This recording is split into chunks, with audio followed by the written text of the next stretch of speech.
minutes. I would ask if you have any questions or any changes that are recommended. And if not, a motion to approve. Motion to approve. A second? Second. All in favor, say aye. Aye. Aye. Opposed? That carries. And the next one is our bills. Is there anything we need to talk about on those, John? Mr. President, nothing much out of the ordinary here. Had some expenses related to water disconnect at the UBC building we purchased as part of the project we're looking at tonight, and then some other administrative bills.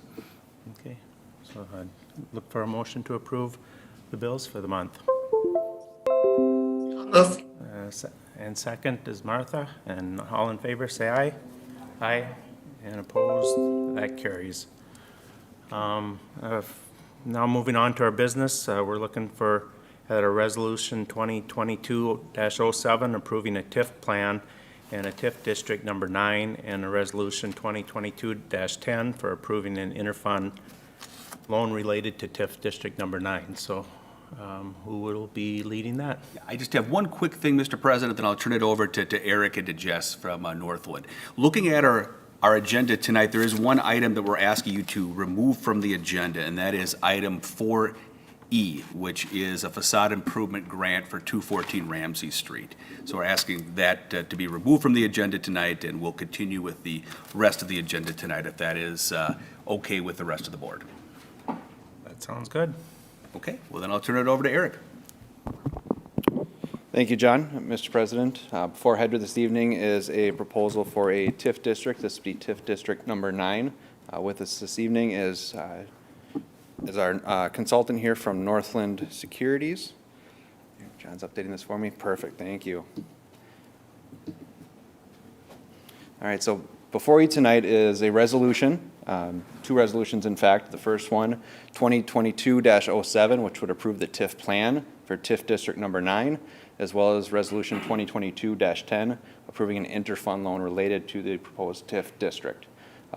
Before HEDRA this evening is not a specific TIF financing package for the UBC redevelopment project, but rather the TIF district itself. So with that, I'll turn it over to Jess. Thank you. Members, are you okay if I remove my mask while I'm speaking? Thank you very much. Make things a little bit easier here.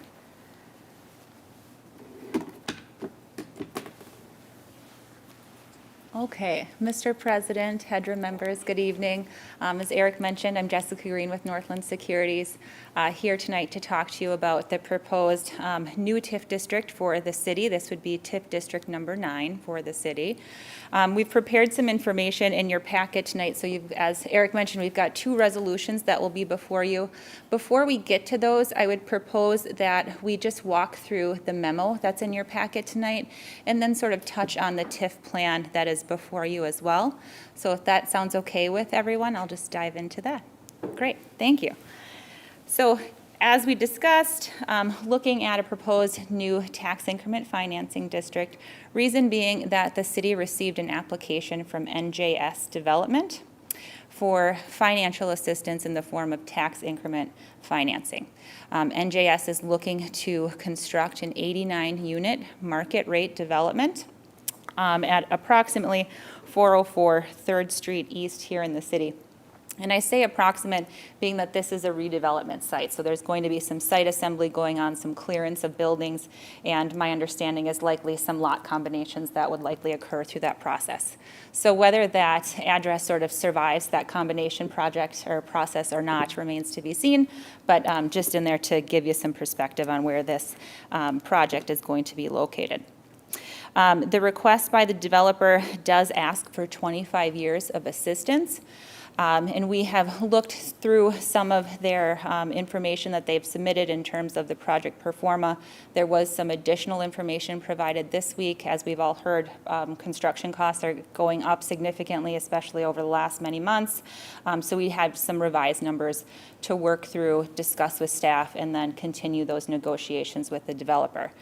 As Eric mentioned, we are not seeking approval on any sort of assistance amount at this point. We are not seeking approval on a development agreement at this point. We would anticipate that to happen likely at your next meeting in March And if there's some delay, then probably in April, but shooting for March.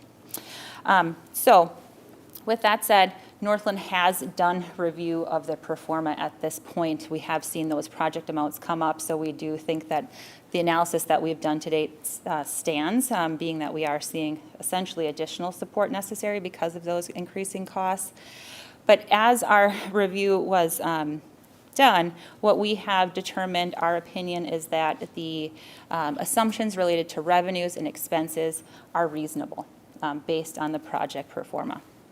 And from there, once we get through looking through those assumptions on rental rates and the expenses that they're anticipating as part of the project, then we start to look through the debt service coverage to see if it's financially feasible for a lender to take on the project. We also look at the return for the investor, and does it make sense for them to be able to attract that equity to the project. In both of those instances, when we're looking at debt service coverage and also on the return, it is our opinion that but for the assistance at some level, that's to be seen at this point, but for the TIF assistance, that the project just doesn't work and will not proceed as proposed. Not that this site couldn't attract other development, but just that this particular project would not move forward as proposed.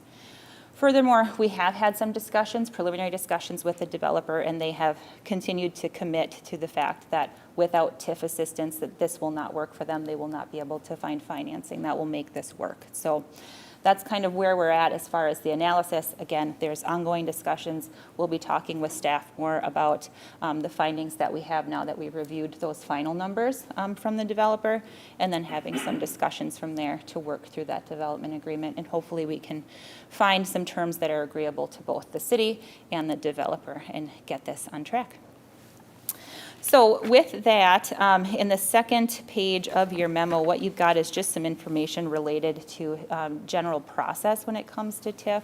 So with every TIF district that would come before the city, with HEDRA typically acting as the authority here, it's the city council, though, that needs to hold the public hearing for the establishment of the district. That is scheduled for February 22nd, so that's coming up here just in a couple weeks. Once that public hearing is held and closed, then the city council would be able to consider their own resolution providing for the establishment of the district, should they be supportive of doing that. Again, HEDRA would act as the authority here. HEDRA has acted as the authority for other TIF districts, so we've assumed that HEDRA would continue to act as the authority with this new district as well, assuming that HEDRA is supportive tonight. With the district, this is a redevelopment district, so it does require some notification to the county commissioner that oversees that area. It also requires, with every TIF district, that the county and the school district are notified appropriately. All of those notifications went out in early January. With all of those, we do invite comment from the taxing jurisdictions from that county commissioner. To date, Northland has not received any comments. I'm going to look at staff and see. It looks like no comments have been received by staff. If we do receive comments prior to the hearing on the 22nd, we will certainly make note of those for the record during that public hearing. Then, from there, what we've got on the page 3 here is really a bit of a roadmap through the TIF plan itself. The TIF plans can get quite lengthy. They are designed to comply with statute so that it feels very heavy. So we've kind of taken some of the high-level detail and just put it into this memo here. We'll kind of get into the plan itself in just a moment, but I just wanted to kind of kick things off by sort of giving you a little bit of a starting point here. So the first portion of the plan covers the introduction, some details on the project, and then starts to talk about the development district itself. Now with TIF, each district needs to live within a project area. And in this case, what we are proposing is that TIF district number 9 would live within development district number 1, which was established back in 1974. There's some information on the various modifications that have happened to that district since that time in the plan. From time to time, that's also been referred to as the Hastings Downtown Redevelopment Area. So there is some back and forth in how that's been titled. So with this new plan and with this new establishment, what we would propose is that, one, we modify the boundaries of that project area to allow that to enlarge a bit so that this new TIF district can essentially be within that project area. And then we would simply restate the development program for Development District Number 1 to eliminate that confusion on what it's actually called, whether that's Development District Number 1, Hastings Downtown Redevelopment Area. They are the same area, it's just how they've been titled in the past. And then the other thing that we would be doing here is then combining that development program within the TIF plan itself, so that you're not having to maintain two separate documents. It really just makes it easier on the city in terms of managing those, that development program as well. Any questions on the development program piece? Thank you. Jessica, could you educate me more on that? District 1 is already there, and this is another one. What I'm kind of getting at is, it seems like we're always reactive to TIF, to a developer asking us. Are we better off TIFing a whole area, so all developers have the option to use that Well, TIF option? so great question. And this, I'm going to just try to point to this as best I can. So that black outline, Right? that's the development district area. And what's in orange there is the actual TIF district. Now, the project that's proposed, this housing project, would not take up that entire orange area. So we have actually included a larger district here so that HEDRA is able to take on additional redevelopment activities should you see fit to do that. But as far as your question about should you just create sort of a larger district, our response to that would be no, because of the fact that once you certify the district, your clock starts ticking and you only have a certain amount of time in which development can happen and you can collect that increment. So it's very common that we are being reactive in the case of TIF being sought out for a project.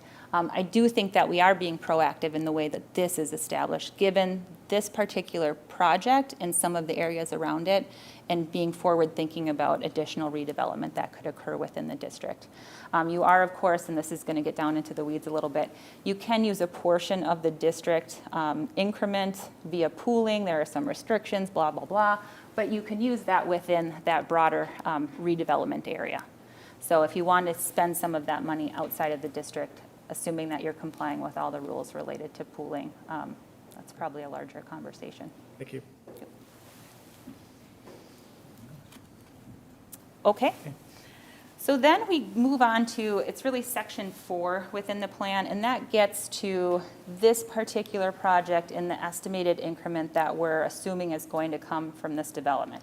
So as I just mentioned, TIF district number 9 is going to consist of 10 parcels, and we will see some lot combinations there, so the number of parcels will shrink a bit, but right now what we're looking at is 10 parcels, and the adjacent roads and right-of-way, et cetera. Again, district is going to be a redevelopment district, and we know that it will meet the statutory findings here. And in fact, your TIF plan does have, I think, 30-odd pages of those redevelopment findings that were submitted by LHB. They have taken a look at the site and have determined that it does qualify as a redevelopment site. From there, I'm going to ask that we look at page 18 of the plan. And very small numbers here, but it looks like this. There's a chart that provides the estimates related to TIF. And these are based on this new proposed project. So within this table here, what you're seeing is that what we're estimating for the taxable market value, and this is after completion of the project, is that we'd be looking at approximately $25 million in value. Now, some of that value already exists. We are, again, including 10 different parcels there. That base value that exists today and the taxes that are generated on that base continue to be paid to the taxing jurisdictions just as they are today. So there's no revenue loss from these parcels being included in the district. Again, that base is locked. The increment is generated off of the new value of that new construction. So while we are showing $25 million here in total value, you'll see under note number 4 on the bottom for the assumptions that the existing base value is roughly 7.78 million. So that gets subtracted out in terms of the tax capacity. We look at the tax rates for the city, the county, and the school district because all of those portions are captured within the district. We are using 2021 tax rates, just being that 22 tax rates are not yet available. But what that means after we see a small deduction from the state is that the available increment in year 1 starts out around $218,000. We're assuming that the property will appreciate by about 1% per year. And that means throughout the life that we see that $25 million value grow to about 32. This does not account for any additional redevelopment activity occurring at this point in time. So if HEDRA decides to do that, you would likely want to come back and modify the plan to allow for that to happen. So from there, you'll just see a note here at the top of page 4 of your memo that just speaks to the fact that we are using estimates and that all of these numbers are going to change based on the actual assessed value once the project is completed, once the actual district, assuming that HEDRA and the city are supportive, that after it's certified, the actual tax rate likely for 22 would be locked in, those types of things. The appreciation is going to change per year, but we deal with the information that we have now to create these projections.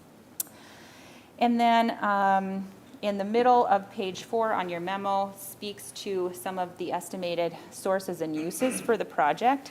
So you can find those on page 12 of your plan. And what you'll see there is that the future value of TIF throughout the life of the district, so the full duration of the district, is anticipated to be roughly $6.79 million. We've included a small amount for investment earnings here, just $25,000 as a placeholder. But when you get down into the uses, what you're seeing is that for land and building acquisition, we would have eligible costs of up to $600,000 that TIF could support, roughly $2.647 in site improvement and prep costs.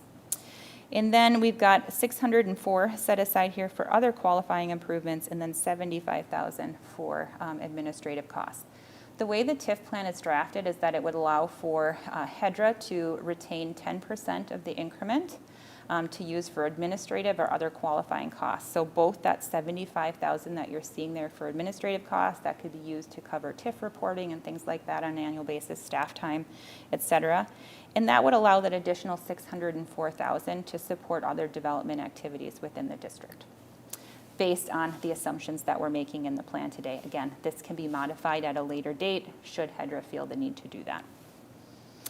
And then what you've got here at the bottom, this estimated financing and the total amount of bonds issued, and you've got this called out separately in your memo as well in terms of bonded indebtedness.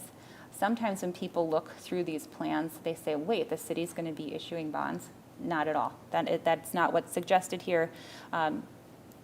To comply with statute, the way that statute views bonded indebtedness is any sort of obligation related to the TIF district.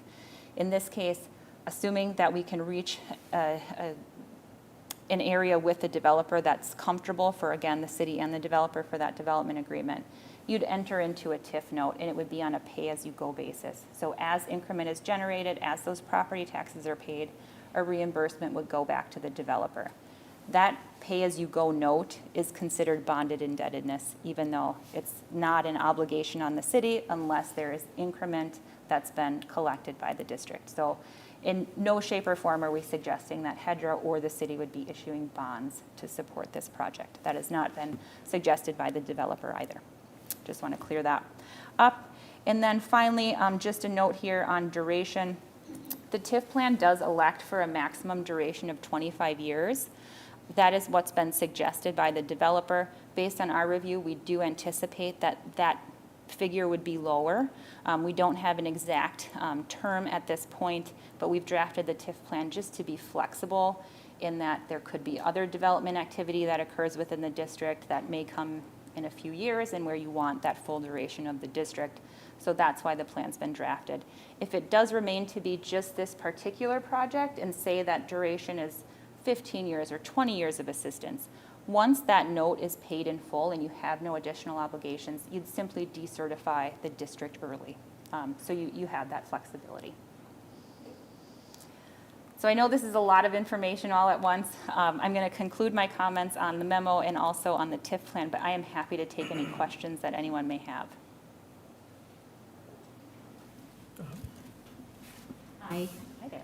I'm a little new to TIF. I noticed, and I think you addressed it at your last comments, the TIF district extends north from Second Street, the boundary lines of the TIF district. And I think you addressed it by saying that just provides for future development within, I'm just wondering how that boundary line was drawn. So are you referring to the black or to the orange? Orange, yeah. Sure. So in looking at that area, we initially started with a smaller amount of parcels. But as we were working through with staff and looking at the area, it was identified that there were some other parcels that could potentially be included in the TIF district. And the TIF district could still qualify as a redevelopment district and allow for those redevelopment activities to occur. If we wouldn't have included those parcels now, those particular parcels on their own would not have qualified as their own redevelopment district, so it made sense to include them here now. Are there TIF districts around that right now with the city? Do we have anything adjacent to it? I mean, I am not certain as to where Schoolhouse Square is, Confluence is. Yeah, I near, can but- address that a little bit, Commissioners. We're on TIF District number 9, which means this is the 9th TIF district that we have established in the almost 50-year history of TIF at Hastings. So the active TIF districts we have right now are really, I think, 4. We've got the Confluence, which includes the Hudson Building and the parking ramp across the street. We have the housing district that was established at Schoolhouse Square for just that senior apartment building we did a year ago. And then we have the Napa TIF district at 15th and Vermilion Street. It's a small TIF district we used to redevelop a old gas station there into a building, and that was probably about 10 or 12 years ago. Those are the active districts that I'm aware of right now. The other districts have served their time. Thank you. Any other questions? Okay. One quick question. This is probably more towards staff. Was there some consideration given to future development east of the railroad tracks near the river? Is that a potential site, did I hear? I'm just wondering if that would, I don't know if that's, I might have my information crossed here, but if so, would that be something possibly considered for this as well? Commissioner Johnson, staff hasn't considered that at this time. I think, are you referring mostly to the wastewater treatment plant site? Yeah, good question. At this point, we are not proposing to include that in the site. It's unclear to staff whether or not that could be included. You know, from a standpoint of blight, it's not a typical structure. There's no plans for it just yet. The taxable value would be interesting, but it is certainly a redevelopment site for the future at some point. That could be something that if it couldn't qualify for a traditional redevelopment district, we might look at something like special legislation to put it into a TIF district. But I'm glad to hear you kind of thinking that way, because that site will be an interesting one and something that could take a few tools in our toolbox to get done. Any other questions? Okay. Well, Mr. President, HEDRA members, you do have 2 resolutions. The first one being acting on the modification of Development District Number 1, the modification of that development program, establishment of Tax Increment Financing District Number 9, and adopting the TIF plan related to that district. Now, all of the information that is included in your resolution tonight is subject to approval, of course, by the City Council, which will occur, or will be considered, I should say, on the 22nd.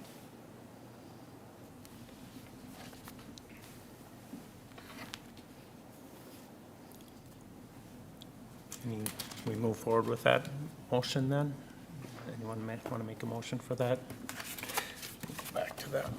So we're looking for a motion to approve Resolution 2022-7, approving TIF District Number 9. Second, all in favor, signify by saying aye. Aye. Opposed? And that motion carries. Okay, and then the second one would be the interfund adoption resolution 2022-10, approving interfund loan related to TIF District Number 9. Motion to approve. And a second, all in favor, signal by saying aye. Aye. And opposed, and that carries. Okay, thank you, Jessica. Thank you very much.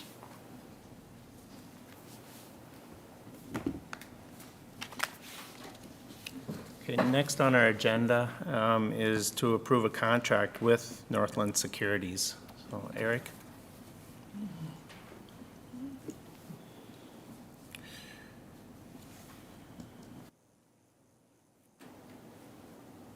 See if I can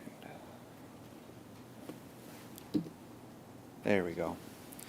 Thank you, Mr. President. Yes, this evening we're seeking HEDRA approval to update and renew our contract with Northland Securities. Up on the screen here and within your packet, we have the listed scope of services, what you can expect to receive from Northland as a result of their service to HEDRA as well as staff. The City Council also utilizes Northland Securities for financial reporting and financial assistance. With that, community development staff is very supportive of the proposed contract with Northland Securities. We're very happy with the level of support, in particular the ability to pick up a phone call, talk with Jessica or with Tammy or others, and run something by them without getting dinged for a 5-minute phone call, and oftentimes much longer than that. So we very much appreciate that level of customer service that we receive, and with that, staff is supportive, and would look for a motion from HEDRA.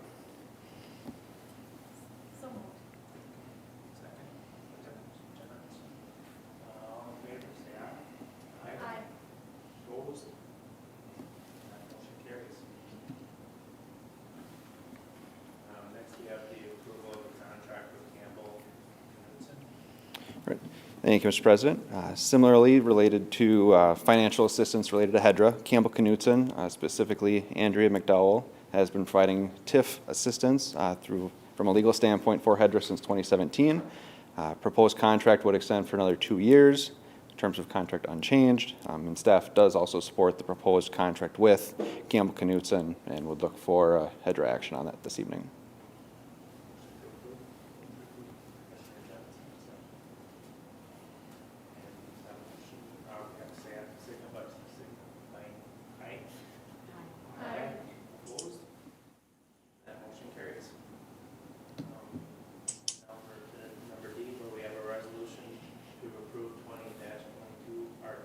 Two 8 to approve the facade improvements program for grant and implements of 2218 2nd Street East.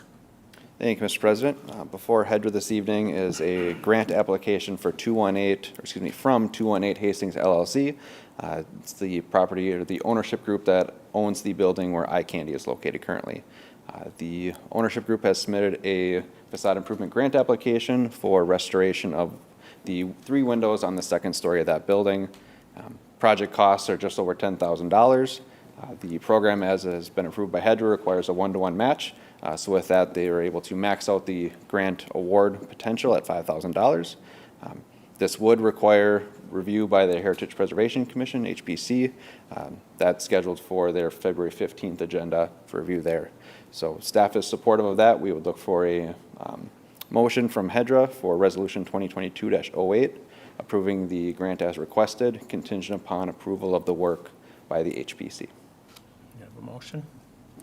Commissioner Vaughn? Oh, sorry. And I will add also that the owners of the building are in the audience, should HEDRA have any questions for them. Okay.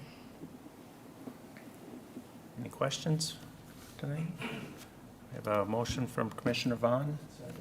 Second from Commissioner Sinclair. All in favor, signal by saying aye. Aye. Aye. Opposed? And that carries. Congratulations. Mr. President, Yeah. a quick question for staff. How many of these have we done? It seems like quite a few here quickly. The reason I was asking the question about the TIF part earlier about expansion, and it might be more what Jesse told us about the the pooling of the dollars? Is there a way to help find a funding mechanism to keep these going? Because I think it's a good way of helping smaller developers fix up their buildings. And I just want to, that's why I think maybe it's for staff to come back with this expansion of TIF dollars to get into our funds so we can keep doing these programs going forward. Sure. Mr. President, Commissioner Vaughn, maybe to your first question, we've had, so you might recall, we approved of the 50,000, 40,000 for downtown, 10,000 for Vermillion Street until your, it was either June or July meeting, then we'd see what's left and reassess. You've approved one grant for the Vermillion Street corridor. That was for 1,800 Vermillion Street. That was for $5,000. And then within the downtown area, with that approval this evening, you're just south of $20,000 that has been approved out of the 40,000. So we've got about half the money that was earmarked for downtown still available. We've been in conversation with a couple of different property owners. We are anticipating additional applications to come forward. They're just working on those bids. In terms of the pooling of TIF funds to help replenish this, we definitely want to check with Jessica and her team as to the ability for us by statute to utilize additional increment generated from redevelopment activity in that TIF district within the overall redevelopment plan area, and whether or not funding a grant program would be an eligible use for that pooling of funds. But to Commissioner Johnson's question earlier, that is something that even if, say, the wastewater treatment plant site couldn't qualify as its own TIF district, we could likely use pooled funds from that TIF district on the wastewater treatment plant site because in the overall boundary that was in that black box. So definitely for full redevelopment, for something like a facade improvement, that brickwork, awnings, I'm not sure if that would rise to the level of utilizing TIF, but we can, so we've got our consultant for. We can ask her and make sure we're above board. Okay. Moving on, next on our agenda is Block 1 discussion. So, John? Thank you, Mr. President and HEDRA Commissioners. Continuation of a discussion we had last month on relating to Block 1. I'll give a little bit of history, updates on where we're at today, and then what we're looking for direction and discussion from the board tonight. So you recall that at December 9th meeting, we had a request and a proposal from Mint Development, Rob Bars, for acquisition of the property. And he was looking to acquire the 1.5 acre property, looking to build an apartment building with potentially 27 units, and then have a seasonal commercial concept space for bar and restaurant adjacent to the riverfront. At that time, he was offering a price of $94,500. We as staff reviewed some of that information, also took a look at our strategic plan and overall goals for the development, and posed the question of, when we had our strategic plan last year, we looked at establishing a mechanism in which we could go out and solicit other ideas for this property, as opposed to going under contract with someone that came forward. We wanted to see what was out there as opposed to going with a contract that was brought before us. Other question that came up with that was the price of the land itself. We took a look at the taxable value of the land per Dakota County being at a certain amount, which was more than what Mr. Bars was offering at that time. So the direction we had from HEDRA at the December meeting was a couple of things. One, there were some practical things that we needed to complete with the project, and that was the ALTA survey, which is a detailed survey showing title history so that any developer could get a good idea of the lay of the land. What of this property is developable? So that has been completed. We have shared that with Mr. Barston. He is using that to look at development possibilities on the property. The other would be the land price itself. And how do you determine the price of land for this property? It's certainly a unique site. It's got its attributes. It's got things that are not so good for the site. It's on the riverfront. It's near downtown. It's in an area where a lot of development is occurring. That are great attributes.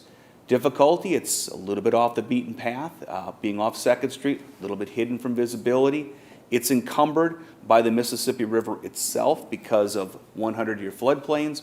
Also, a high wire power line that goes through the middle of it, and easements associated with that. So of the 1.5 acre land that we have available there, not all of it is buildable. And how does that make a determination into the markability of that property?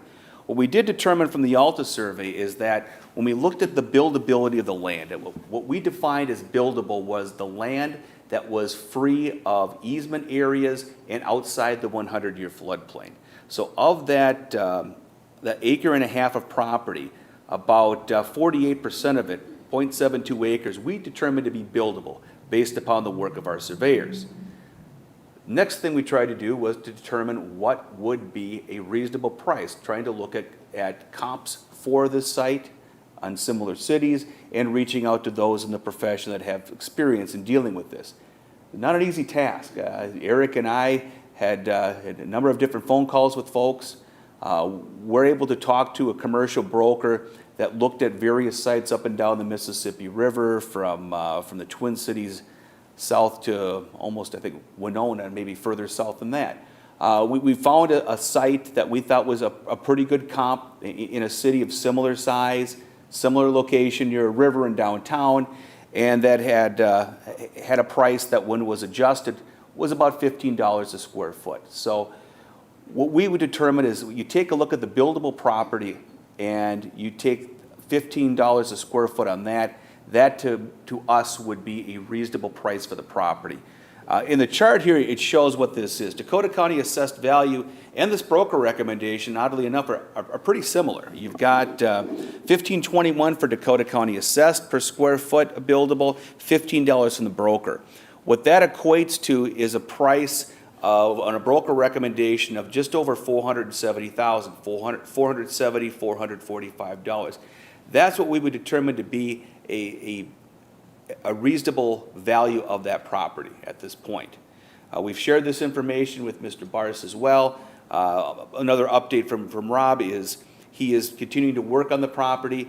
He had raised his offer up, or potential offer up to, if he could build more units, possibly up to 41 units at $7,000 a unit. That could be about $287,000. From speaking with Mr. Barnes, that seems to be about his upward limit on that. So that's what we've got from his team.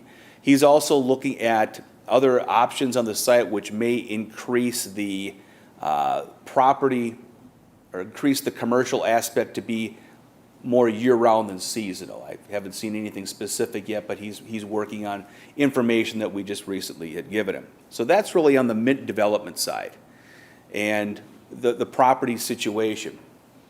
We take a look at the larger term. We're in an interesting situation here in Hastings in that there's a lot of stuff going on within development. In your packet, I shared that we've had 650 new permits, or 650 new units that will be created in the next couple of years. And that includes areas in the downtown with apartments, single family, villa homes, senior housing. And then I looked at that figure and said, wait a second, that's even wrong, because we just have another 200 apartments that we're looking at a planning commission next week. So that figure is really more 850. That's a figure that we haven't seen in a number of years. When you take a look at the impact of that figure citywide, and you take a look at the impact in downtown. Now, the downtown housing stock between the Stencil development, Seawards development, and what's happening over at Great River Land at the confluence, that's going to more than double the amount of apartment units that we have presently within the downtown area. That could really change the landscape and the capabilities of this property beyond what we anticipated. When we look at the long-term hold and the reasons why we purchased that property to begin with back in the old HRA days, we were looking at something that would be a bookend on that property. And this was before we had Hudson to be the other bookend. Something that would be a draw for people all the way down 2nd Street. Something that would be a place that people would go to, an attraction. And we've had residential development proposals over the years on that one, and they've been fine. They would fit out well. The question always remains as, could there be more? Is that desire to have something more impactful on that site still there?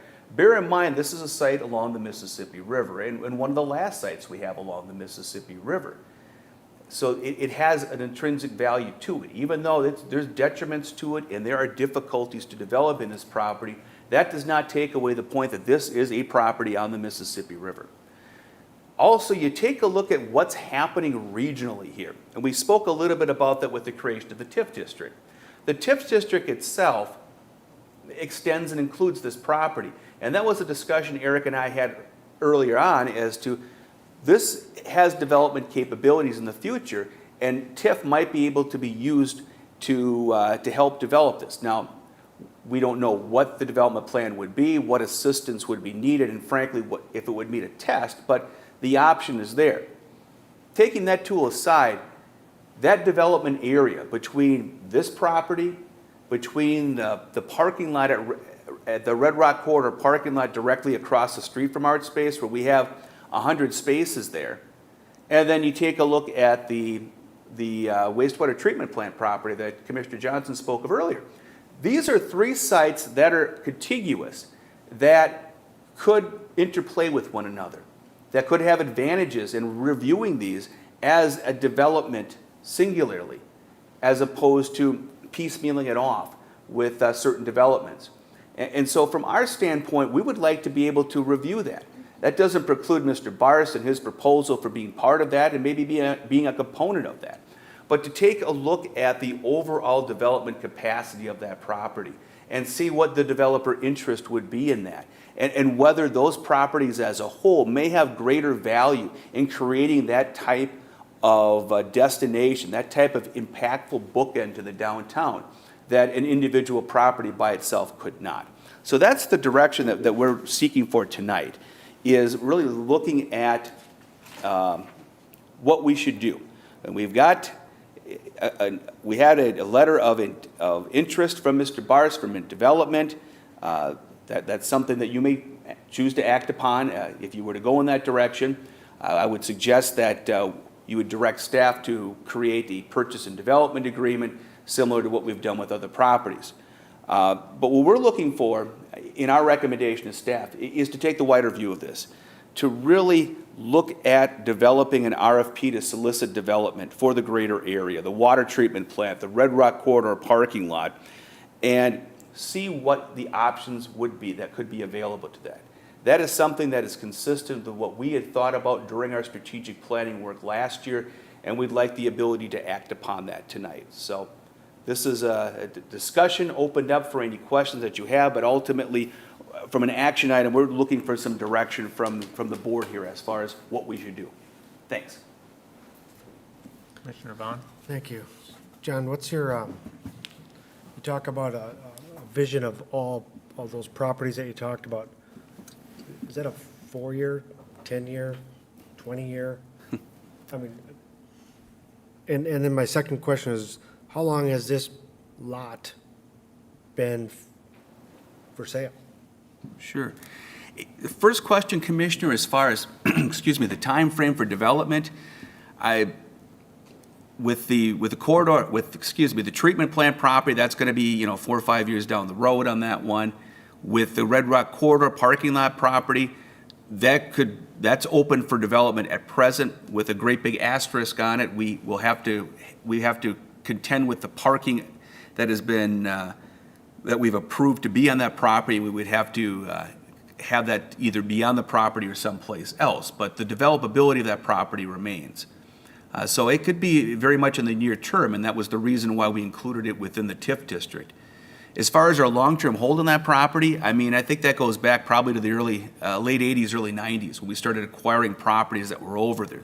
Bearing in mind that those properties were industrial properties along the riverfront with the tannery and other items that were there. And so we acquired them over about a 10-year period and cleaned them up, and we've had them for sale. And in the 20 years that I've been here, we've had a couple of different agreements for sale of those properties, and obviously one came through with Art Space, but a couple of them did not for a variety of reasons. Just to follow up, I'm all about vision, and I like big picture stuff. But I just think this property has so many obstacles, and we got, I think what I keep going back, it's got a railroad track next to it, so it's hard to connect that into a wastewater treatment plant that we don't know yet. So that's where I'm kind of hung up with these barriers, because we got Art Space in between the next one. I guess my goal would be see what developers say if it's all but one, but Mint Development should at least start doing his numbers. That he, if something doesn't happen within a certain amount of time, Mint Development, give him a chance to at least put his numbers together. That's what the last two people tried to do. They wanted an agreement so they can start working their numbers to see if it works and have exclusive use. I get it. I wouldn't put a lot of numbers into it either if you don't have a chance of getting it or be part of somebody bigger. That's my only thing. That's why I brought up smaller developers. Sometimes it's okay to find them too, because I think small turns into they kind of keep growing. So I like what staff's saying, but I just see barriers, and I got to get through those barriers of reality on this one. Mr. Barnes has put some time into it, but the price thing goes down to, I would like to ask that broker, did they have a railroad track next to the other ones that are out there too? So that's just my 2 cents on it. Thanks. Any other questions? So I look at this from a practical perspective of, I do look back at the history of it. I look at what's happening currently, that there is interest, there's a lot of momentum building. It's exciting, but at the same time, there's a reality to it that, our momentum is lagging in years behind adjacent communities. So we've got a lot of work to make up. We can get excited about 650 units or 850 units, but the reality is we're making up for lost time. And Hastings has struggled, I think, on just, you look at those simple facts of that lagging aspect of housing or, the industrial park. Hastings is just a little bit of a harder sell. At least that's what those statistics tell me anywhere, some of the realities compared to adjacent communities. So I look at what's happening and say, okay, who has come in here has taken ostensibly the premium sites, the easiest sites to hit, and are moving on those, and then we look at a site like Block 1, which has challenges, which everyone acknowledges. We fall back on, it's on the river, which is great. That might be the one thing that makes up for the fact that it has numerous encumbrances, it has many challenges, and I look at the fact that we've got number 3 interested, our third interested party that's presented a proposal, a letter of interest, and is the first one to have any kind of real merit to it, and other than, I've got a big idea, right? I got this great big idea, no idea how I'm gonna do it, that I can present in any kind of understandable way to staff or to HEDRA, but I wanna move forward, and we get stuck in these limbo. Well, here's a developer that has invested what appears to be time, hard money, and done due diligence leaning into the project, who has a proven track record of success in Hastings. And I look at that, wearing admittedly a kind of a bird in hand kind of mentality. I look at this and say,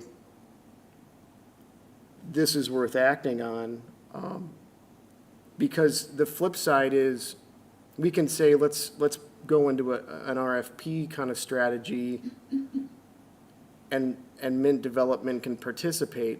I would argue that we can enter into a purchase and development agreement tied to a timeline and still leave ourselves options if we can't get there to go into an RFP mode. The RFP has the potential, I think, to alienate somebody that's already, presented and was, to a certain degree, you could argue that they've been ignored. Not to mention the fact that I look at historically what RFP got us, and one could argue that the confluence was the result of competition and numerous projects coming in. But at the same time, it's proven to have its own many challenges, and it's hard, we're getting to ribbon cutting is proving to just be a very lengthy process. So the idea that we'd go into this long-term planning mode or long-term development strategy when we've got great momentum that I think we should build on leads me to conclude our next action should be direct staff to enter into a purchase development agreement with Mint, let them move forward. Let's try to cover the gap between, let's figure out what's the $15 based on? What are the challenges to going from, John, I think you said 287 to our 477. I look at that, I say that's $190,000. If that's the biggest gap and the biggest hurdle to getting to an 8 to 10 or $12 million development in downtown Hastings, I say let's go solve that problem. That's relative to the size of and the magnitude of the project. I want to believe that HEDRA as a development partner can work with a developer to close a $180,000 gap. I still don't understand TIF, but I see a map that extends into Block 1. Is that an element that we can work into play here to help make numbers work, right? I know a developer can only get so far based on the possibility of something. When they have the option, they can do things they can't do up until that point. They can move on numbers. They can look for partnerships. People don't answer phones.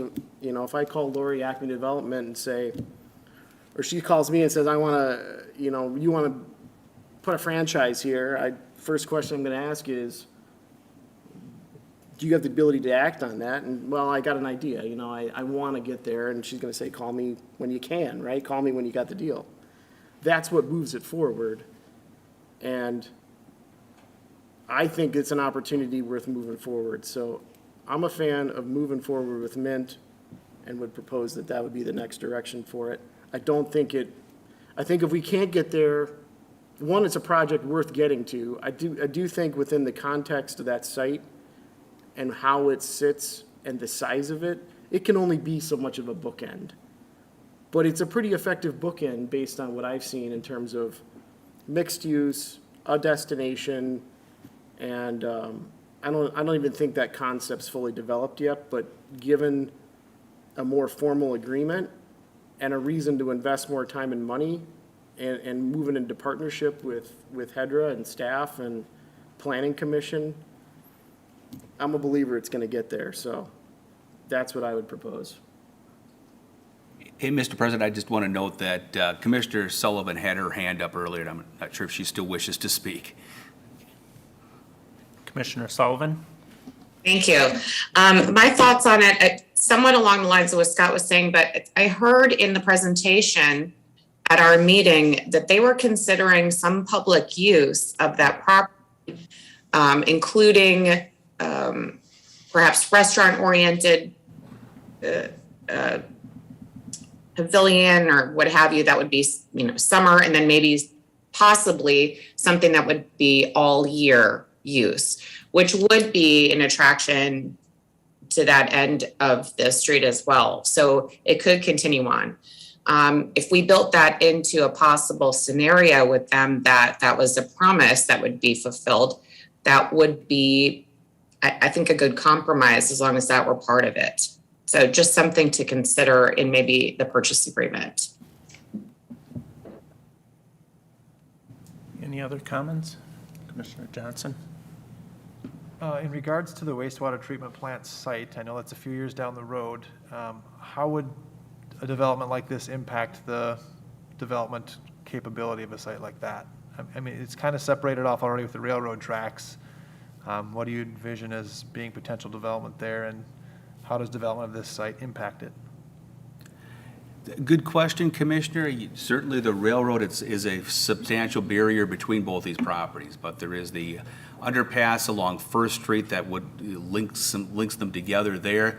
I don't have a real good answer on that one, other than when you have a development, you've got the demands for the built environment, and you get the demands for infrastructure, parking, and other things. So if you're looking at a larger property, you might be able to make more impact from a built environment on one, and then have other property elsewhere for parking on another. So you've got that advantage when you're taking a look at a larger site. Mr. President, if I could drive home that point a little bit further of, oftentimes the hurdle we need to solve is where's the cars going? Where's the parking lot? there's the potential that a portion of the water treatment plant site, Block 1, the existing parking lot now, what might a scenario look like where there didn't have to be any surface parking on Block 1 or on the wastewater treatment plant site? Does the existing surface parking lot, can that turn into a ramp with additional revenue through TIF? What are the opportunities there to really maximize that riverfront? And that's what we're looking for feedback on of, makes sense, the bird in the hand, but what else might be an opportunity? Okay. I think I expressed some of this at the last meeting when Mitt's proposal, whatever meeting it was, when Mitt came and made their proposal.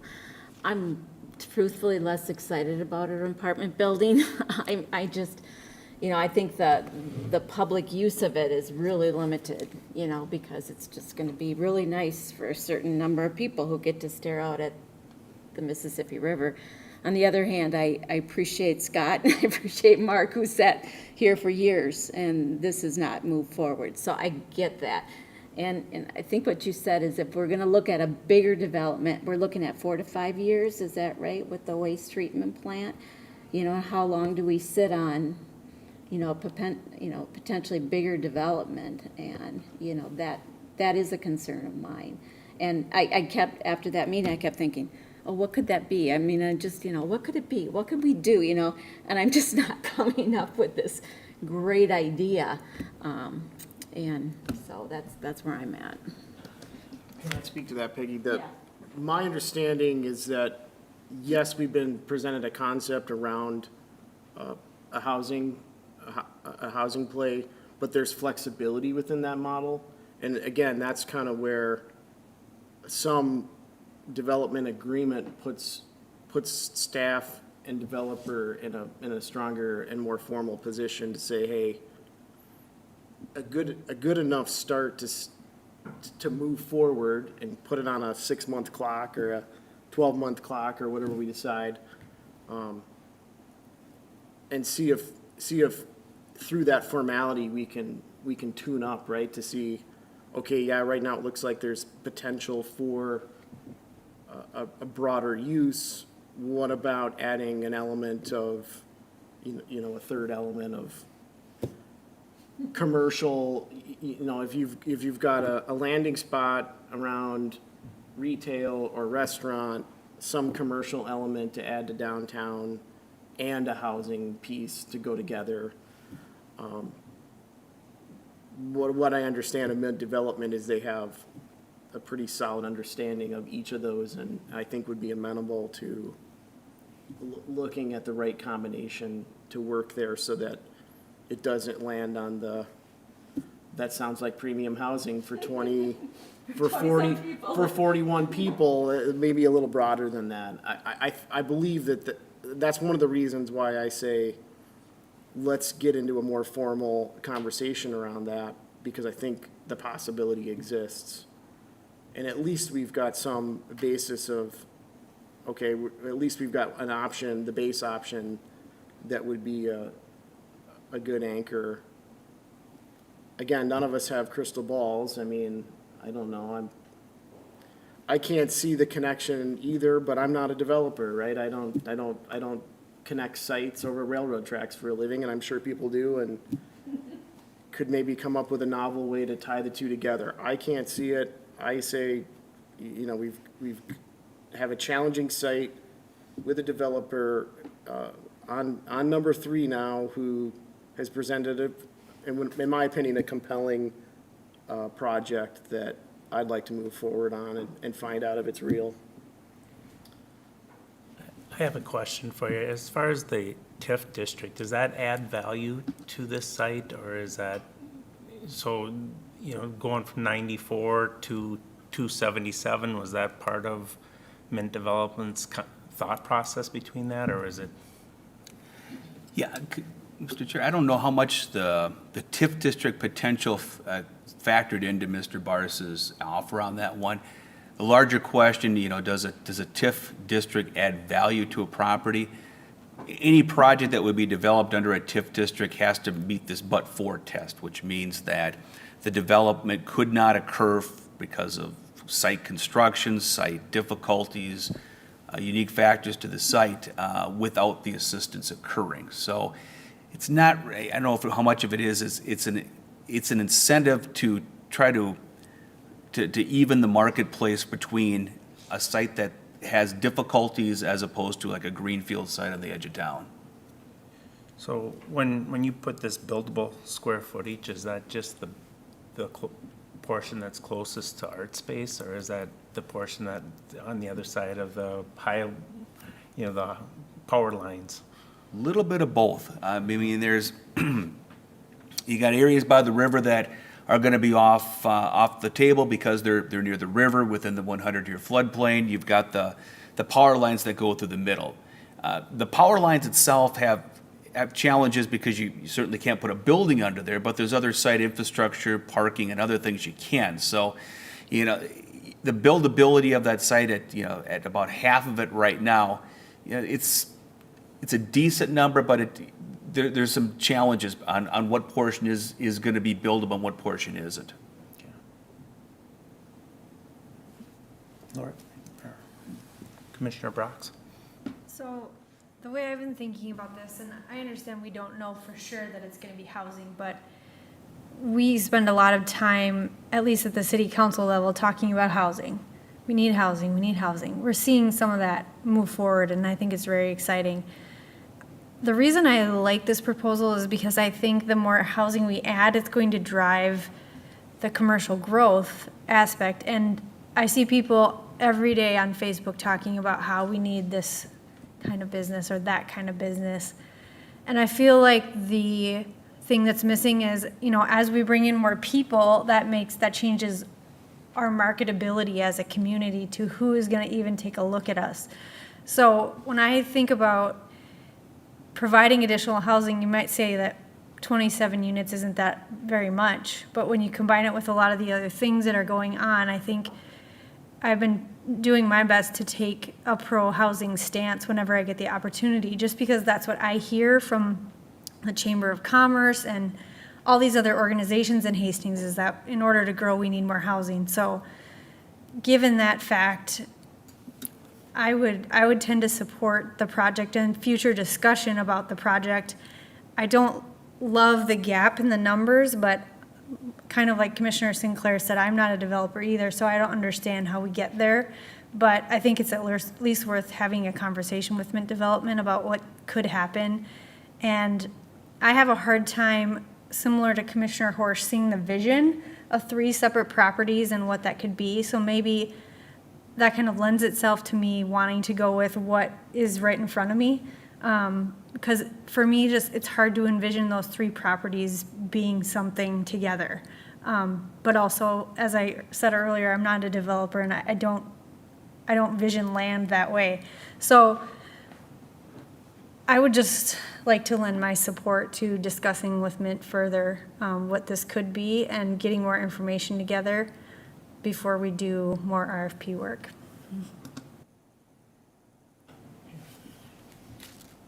Commissioner Vaughn? Thank you. I think, I appreciate the conversation because everybody brings a little bit, I'm with you, Commissioner Horst. I couldn't see it, I'm trying to figure it out, but I hear public purpose. I think that's so important that we need, but we have a lot of, we built a beautiful downtown park there for the public purpose. And what, I go back and I look at the maps, I'm trying to think, we still gotta get through the railroad tracks, we gotta go under a bridge to get to this other piece of property. But we have we own a little piece of property across the street, and then there's another development, somebody owns that land behind Hastings Family Service that probably wants to develop it or sell it or something like that. So I think there's windows for other big picture stuff that this property is not, with all the restrictions that are in there, I just don't think it's gonna hold up a big developer thinking, I gotta have that one that's right up front there. But maybe, that's why these guys are kind of the experts and we're kind of the, help me out with the vision thing, but I'm with Commissioner Horst. I drive down and I look and I'm thinking, right now I see a wastewater treatment plant.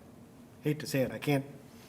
And then I know that it's gonna have a lift station on it still in the back, and what does that look like? So, and I still think we got a few hiccups on that parking lot project. That's not gonna be as simple as it's a developable project. I think there's gonna be some hurdles in there too, so. I'm supportive. I like what Scott, or Commissioner Sinclair was saying. I want to get into something, but I want to put a timeline on it, because I think the last two ones were ideas, and this one, it has proved to me that we need to set a time, and that's, you got to start working it, and even if we got to shrink up the time, it helps me to say, you better work on it, so you're not going to sit on this one, because some of these projects in town sit too long, if you ask me.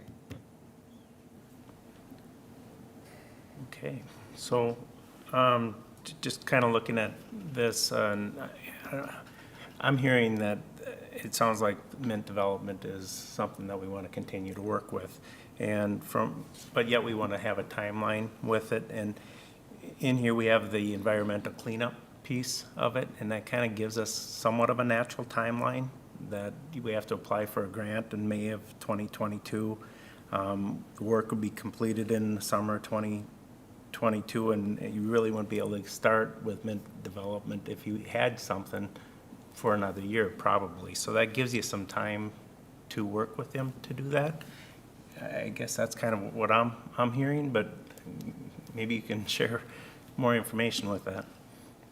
So, Commissioner Sinclair. Could we tie this up for 6 months, John? Can we just put a development agreement that says we got to get to agreed upon terms, price, and all things, instead of the typical year? Let's just cut it in half and just say you got 6 months for everybody to, I mean, we can move internally, I think. That motivates them, that pushes them. And as long as we can keep up with that in terms of whatever they're giving back to us to, I mean, I'm assuming most of that conversation is gonna be with staff. It's not gonna be pose a question, wait a month for a meeting, and then answer a question, and then do, you know, you guys are gonna be moving internally, so that's what I would propose, is a condensed development agreement that is 6 months instead of the typical year. Now, what happens within that 6 months exactly, I don't know. I mean, just, you build your milestones into 6 months instead of 12 months, and then we'll find out really quick whether this thing's gonna fly or not. Okay. Commissioner Sinclair, at the end of 6 months, what would you be looking to see at that point? Well, if we couldn't come to terms around what is the right combination, the right use combination, the purchase price, the potential use of TIF as a manner of, you know, resolving some of the difference in price, you know, an understanding of what is our own basis. I mean, I still would have a healthy question of our basis. I'm frankly not one to jump on a single comp basis of land value in Winona. I mean, to me, that's a stretch. So, and I've dealt just enough with commercial property that's strange enough, and have been told by commercial appraisals that Hastings can be a hard one to appraise because you don't have like properties in town. I mean, you gotta go somewhere else, and then we're not Winona, you know? So I kind of go, what's the Winona versus Hastings effect? I mean, is $15 in Winona $15 in Hastings? I don't know, but a single comp, I kind of want to dig a little deeper than that and come up with, is that a fair number, right? I mean, I think we want to be fair. I don't think we're in the business of selling property purely on the basis of land value. I mean, we have a larger perspective than let's get top dollar per acre for, you know, and that's how we determine whether or not we've succeeded as a commission. I think it's much bigger than that, and for me, I take taxpayer dollars seriously because I pay taxes, but I think we're doing right by taxpayer dollars if we're making a $190,000 investment on two different, you know, a delta number against a $10 to $12 million property that doesn't have a TIF waiting period, that doesn't have, you know, this is a project that will get built. It'll go on. It doesn't have a long runway to get to the financial benefit to the city. So I look at that and go, well, there's give and take, you know, and we as a commission, I think, are always worried about this, this precedent, but each project is so unique, you gotta take it on the merits of itself. And I think we can make decisions, whether it's, you know, a parking lot that has minimal use that's tied to a adjacent property that the developer happens to own. That's pretty unique. You know, a UBC parcel that's on the tracks and has its own unique characteristics, and you make a decision based on that. I mean, we're not lined up 12 lots in a row and we're gonna, you know, what we do here is gonna say, well, the next person next to them is gonna expect the exact same thing. There is no exact same thing. It's wildly unique. There is no other property in Hastings that will require the complex analysis that this lot does. We're not setting precedent. We're resolving a very unique problem on a very unique site and trying to maximize development of that. And we've got somebody else interested in doing the same thing. I say, let's jump on it. That's pretty, we've been waiting 20-some years for that to happen, and I say it's staring back at us. Let's do it.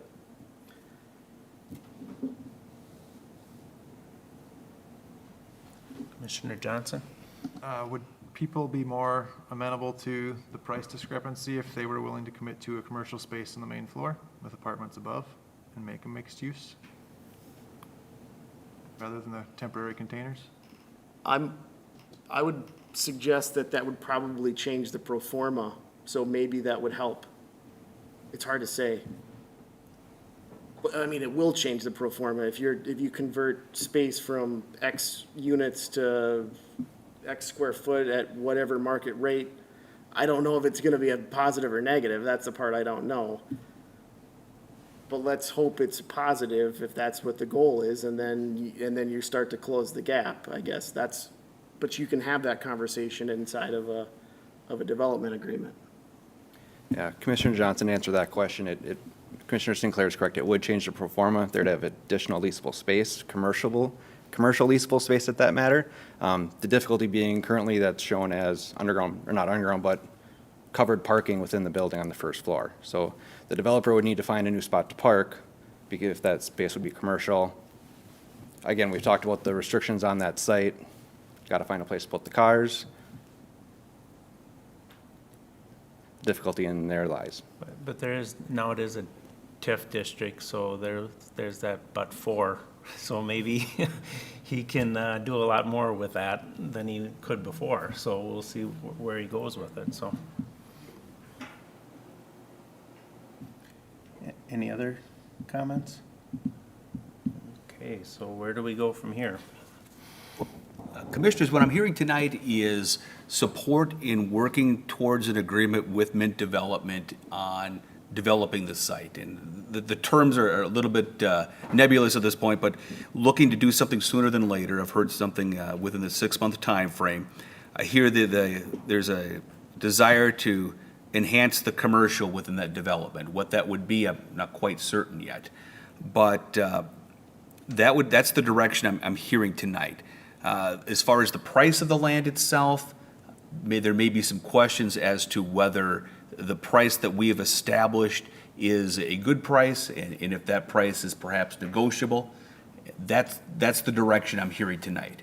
As far as how to draft that into action for staff here, what I'm hearing is that we should work with Mr. Bars to have an idea of what sort of preliminary agreement we might be able to draft that would provide him some security to further develop the concepts, and to do that in a time frame that's as short as we can, so that if this is something that works, we could potentially act on it. If it's something that is not going to work, we know when we can move on. And just wanted to make sure that I'm providing a decent summary of the discussion I'm hearing tonight. I think that sums it up pretty well as far as what I've heard. So, yeah, if you can work with him and work out something that's comes back, you'll have to bring it back to us, I guess, next month and just kind of give us an idea where you're at. Right, yeah, we'll certainly bring back, I'm not sure exactly what we'll bring back next month, but certainly at a very minimum an update, and if we could do more, we can do more. Okay. And what would we do with that environmental cleanup piece? Because that date comes up pretty quick. It does. I think that's May 1st is the deadline for that. Typically, in that type of application, they're going to want some sort of commitment for development on that site. So some sort of purchase agreement, development agreement is necessary in order to make a determination that this is indeed a real project. Okay. So it gives us a time frame. Right, right. So, okay. Any other discussion on this? Any other questions? Okay, so we'll move on to our development update. Okay. Looking at development up, do you want to take a crack at that since you're up there?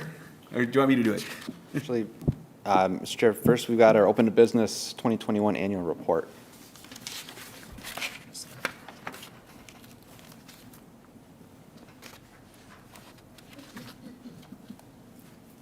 Go with it. All right, thank you, Mr. President. You see a kind of a summary that MCCD, Metropolitan Consortium of Community Development, which provides our open to business services, has provided to all the Dakota County communities that participate in the Open to Business program. You can see a summary of the number of clients served, capital provided to various businesses, where the referrals for business have come from, the industry segment, and maybe what you'll be most interested in, certainly the impact on Hastings. Hastings in 2021, there were 22 businesses that had contacted and worked with Open to Business, 17 of which included Hastings residents. And so when we look at the population size, which is how we pay for our share of Open to Business, it's a little over $5,000 from HEDRA funds each year for our participation. Again, based on population, we are certainly by no means the largest or close to the largest community within Dakota County, but we are seeing an impact and a level of service equal to communities, or if not larger than communities, such as, say, Lakeville, in terms of the number of businesses or residents utilizing that Open to Business program. So no action sought, but merely an update for you to kind of get a sense for the annual impact that Open to Business has on the business community here in Hastings. Thank you for the update. Any questions on this? Thank you. And then last item of business here this evening, development update. Staff received a land use application from Enclave Companies for a apartment project at the Crossroads site. It's a little over 10 acres, nestled between Dugarillas and Colburn's grocery store, roughly. It's 2 buildings, 212 units, market rate housing being proposed. Enclave Companies has done a handful of projects around the metro, most notably Brooklyn Park, Rogers, and Shakopee as of recent. So we're looking forward to that. I'll go to Planning Commission on the 14th, followed by City Council on the 22nd, looking for land use entitlements. No assistance has been sought for that project. But it should be a great project if approved, a number of amenities inside the buildings. Will be a good housing product for the community. Second, Lost on Third Stencil Group, that's the redevelopment on the UBC site that we talked about earlier this evening with respect to the TIF request. 89 units that will be before Planning Commission on the 14th and City Council on the 22nd. Project Steel, that was the RFP project that came through the state. We were notified that the state of Minnesota is no longer under consideration by that appliance manufacturer. We've reached out to the state and greater MSP seeking any feedback that they got from that manufacturer as to why we were no longer being considered and how we might, as a state, present a better case in the future to try and attract those projects. Best property annexation, I'll hold and leave to Mr. Hinsman to get to. Confluence, you might have seen a lot of activity there this week. There are contractors all over that building, a lot of activity going on. Good to see that project moving forward and construction commencing. The Quill, that's the senior housing project on Schoolhouse Square. They continue with the framing of the project and they are on schedule as far as staff is aware. Auto Body Shop in the Industrial Park, 2550 Millard Avenue. They sought will be seeking a special use permit from the Planning Commission, ultimately looking for approval by the City Council to operate an auto body shop there in the business park. Rise Up Recovery has submitted a special use permit for a dormitory with special services specific to assistance with recovery from substance and alcohol abuse. And then lastly, a micro-mobility ordinance that is being brought forward to the City Council. That's in relation to bird scooters indicating interest in the city of Hastings and wanting to bring essentially their product to our community for the for our population. There's a number of other projects going on. These are just kind of the overview of kind of what's been most active as of recent. Might be most also Fleet Farm. They continue to progress with their interior remodel. Still on target for fall of 2022 opening. But with that, certainly happy to answer any questions if HEDRA commissioners have questions on other development projects or the ones shown on here. And actually, maybe I'll turn it over to John on that property annexation to cover that piece. Quick question, Eric, so, and John, we're done with the confluence, right? I mean, we've done our remediation, we're out of there, it's now tag, you're it? I want to say yes, but as someone who's been with this project for an extended period of time, I'll tell you where we're at right now. I was in there yesterday. The encapsulation project is complete. We finished that up. We were seeking Confluence's sign off on our responsibilities of that so that we can take that one off the list. The only thing we have left after that would be on this vapor intrusion system. Once they get the HVAC mechanicals in, we can hook it up, do our testing. There's really no other mechanical work there, so very close on that one. And yeah, just looking in the building the other day, there was 30 or more contractors working. We had people doing demolition, people doing some structural work, window work, fire suppression work, painting. I mean, it's interesting in there, and begun to document the building on the interior once again. So we'll show some pictures here of the timeline on how this is coming along. So this is good news there. On the annexations, as Eric had mentioned, we had a proposal. The property owner had a signed agreement with another entity to develop the property. That went south. They've been seeking other developers. In fact, I talked to one today that is working on a purchase agreement for the property. With the annexation to council, we put a hold on it right now. We want to be able to have an idea of what we're annexing in and what we're developing ultimately before we take the action to annex. So put a pause on that.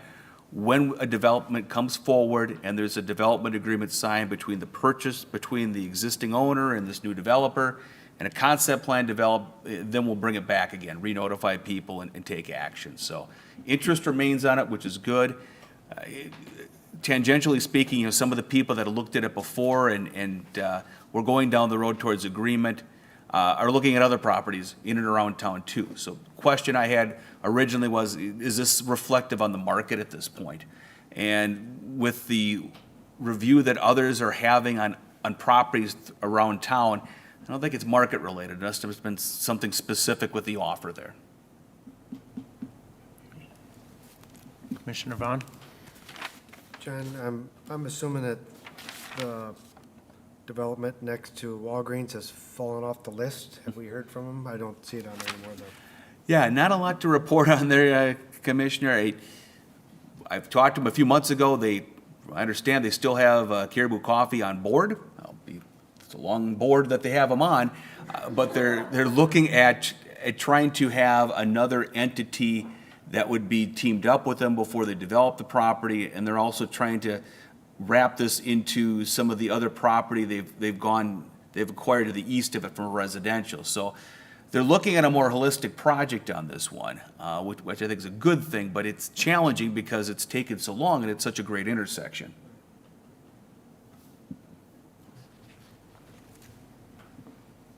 Any other updates? That's it for us. Okay. I think that's the end of our meeting, so with that, I would look for a motion to adjourn. So moved. Second. And all in favor say aye. Aye. Aye.